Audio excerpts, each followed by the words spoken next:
Hello Jungi comrades, my name is Sean Oh, the co-founder of the Barrage Academy in Singapore and Malaysia, as well as being the representative of the Japan Sake and Shochu Makers Association for the Southeast Asia region. Welcome to a special Southeast Asian episode on beverages dedicated to Shochu. So what is honkaku Shochu? It is a Japanese spirit that can be made from a wide variety of raw materials. It can span across over 50 designated ingredients such as sweet potato, rice, or even barley. The oldest record of Shochu production was sometime in the 15th century, with Shochu making techniques considered to have arrived in ancient Ryukyu Kingdom, present-day Okinawa Prefecture, from modern-day Thailand. While Shochu production originated over 400 years ago, the first domestically produced Shochu did not appear after 1900. Since then, there has been continuous development in the distillation process to bring the best out of local ingredients, yeast strains, and modern still technology to produce this beloved Japanese spirit. In addition to raw materials, honkaku Shochu lends provenance via the concept of geographical indication, GI for short. A product with a GI logo is said to possess specific geographical origin or a reputation they are due to originating from a given place. Some famous examples of other distilled spirits with GI are cognac from France and Scotch whisky from Scotland. Since 2021, there are 4 designated GI regions for Shochu. They are Iki Islands from Nagasaki Prefecture, which is said to be the birthplace of Barley Shochu. Kuma from Kumamoto Prefecture, which is an approved production area for rice Shochu. Satsuma from Kagoshima Prefecture, with the exception of Amami City and Oshima County, is renowned for its sweet potato Shochu. And lastly, Ryukyu from Okinawa Prefecture, which is famous for awamori.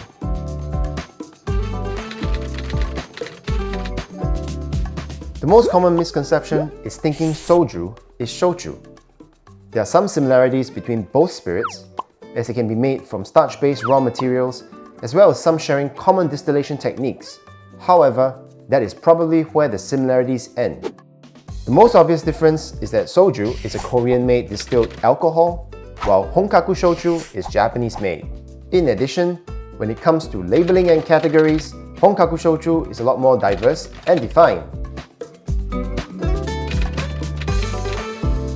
A variety of raw materials can be used, which will be discussed later when we shine the spotlight on types of Shochu.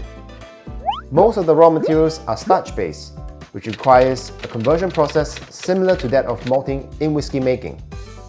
Enzymes which are used in conversion is provided in the form of koji. There are 3 types of koji: yellow used for sake, black for awamori, white for shochu. Once a sugar liquid is obtained, a 2-step or mash process is done to create a starter prior to the main fermentation, which will typically take 8 to 10 days to complete. During this process, conversion of starch to sugar continues as sugar is converted to alcohol. Similar to Japanese sake, Nihonshu making, this is known as parallel fermentation, which will result in an alcohol of approximately 14 to 20%. Then comes distillation, where alcohol is concentrated. Unlike making a regular shochu, which can be similar to vodka, which uses a continuous column still. Legally speaking, honkaku shochu must use a single pot still distillation. Another differentiation of such pot stills compared to, say, Scotch whisky making, is that it typically uses stainless steel rather than copper. Also, the distinct feature of the still to be able to perform vacuum or atmospheric distillation to produce lighter or more robust spirits respectively truly sets it apart from other spirits production. As one might notice, honkaku shochu is usually clear and colorless, which might suggest that it does not mature in oak. However, maturation is sometimes performed in earthenware to allow mellowing of harshness and flavors. As mentioned, there are over 50 types of ingredients that can be used for honkaku shochu making. However, excluding awamori, there are only about 4 main types that are commonly found in the market, all of which would use some form of rice or barley as a koji base. They are imo, sweet potato, a complex and pronounced drink with a wide range of flavors from tropical fruity notes to smoky and butter aromas. Mugi, barley, Depending on the type of distillation, atmospheric or vacuum, flavors can range from fruity to malt and toasted cereal. Kome, rice. As with mugi, the style depends on distillation and maturation for richness. More pronounced flavors are expected from atmospheric distillation and light floral characteristics derived from vacuum distillation. Kokuto, brown sugar. Although similar to rum in some ways, it never uses sugarcane or molasses during its production. When unaged, flavors can resemble rum agricoles, grassy and fruitiness. Now that you know a little bit more about shochu, let's get to tasting. We're here today at Tanuki Raw with Robbie, who will introduce two specialty shochu cocktails. For the Excellento, take 40 ml of the Kokuto Shochu, 20 ml of our homemade clarified milk punch, 5 ml of passion fruit syrup, 5 ml of yuzu juice. Shake it all together. Pour and double strain into a nice Collins glass with a long skinny ice and topped up with soda. Garnish with a mint sprig. And there you go. You have a nice refreshing bubbly cocktail that's balanced between both sweet and sour. For the Lovebird, take 40 ml of the Barley Shochu, 20 ml of a lychee infused sherry, 10 ml of clarified lime juice, 10 ml of simple syrup, and 20 ml of black tea. Stir and strain into a nice chilled Nick and Nora glass. Garnish it with a nice skewer of 2 lychees. There you go. A nice clean and elegant cocktail, complemented by the lychee flavor and the dryness of the tea. Hey Robbie, how's it going, man? Hello, how you doing? Good to see you. It's great to see you. Well, thanks for bringing some cocktails to the party. You know, I've got a couple of questions for you. Why did you choose these two types of shochus for these cocktails? So first off, let me talk about the first cocktail. We call it the Excellento. Using the Kokuto Shochu, paired up with a nice clarified milk punch, a bit of passion fruit, and a yuzu, and topped with soda. Sounds very refreshing. I'm gonna Please try it. Yeah. So we chose everything to pair it off, just because the Shochu itself has a very nice, fragrant yet subtle fruitiness to it. So we wanted to elevate everything on that, kind of like going for like a very nice sunny day. Oh, very nice. I mean, it's very refreshing. I like the bright acidity from it.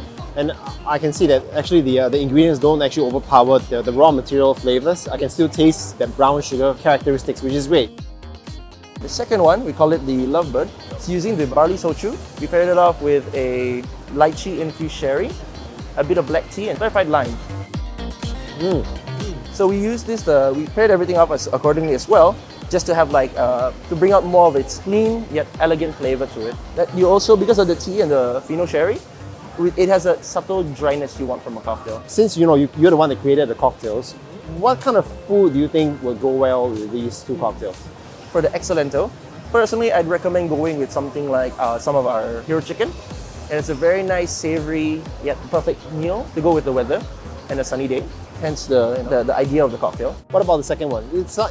It seems like a cocktail that's fit for Valentine's Day.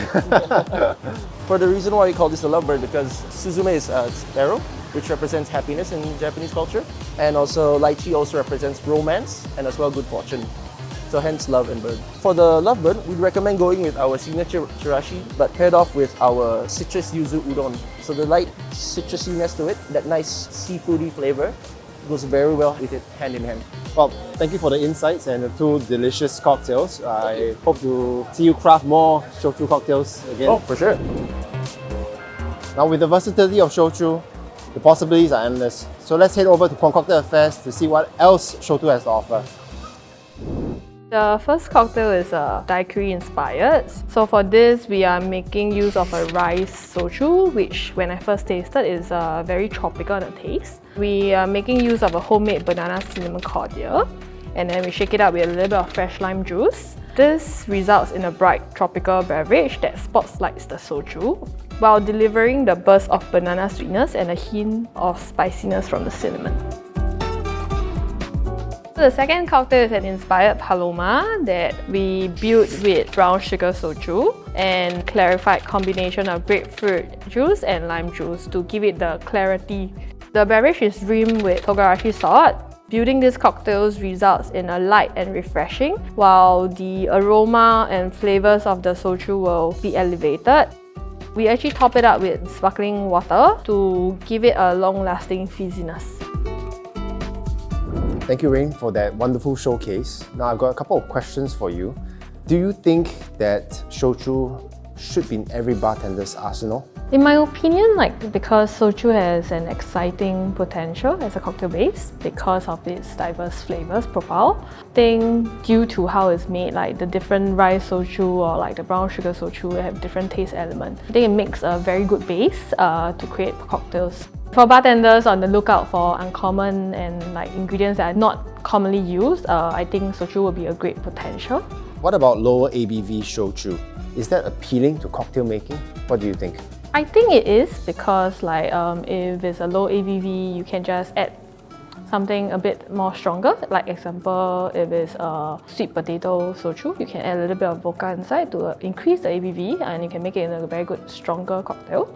It is about the same ABV as soju. It is appealing because of the diverse flavors. It's like a surprise. Every time you have a new soju, it may be in the same category, but it still tastes different. So just to wrap up, how do you feel about shochu's future in the beverage scene? Do you think it will just remain as a niche?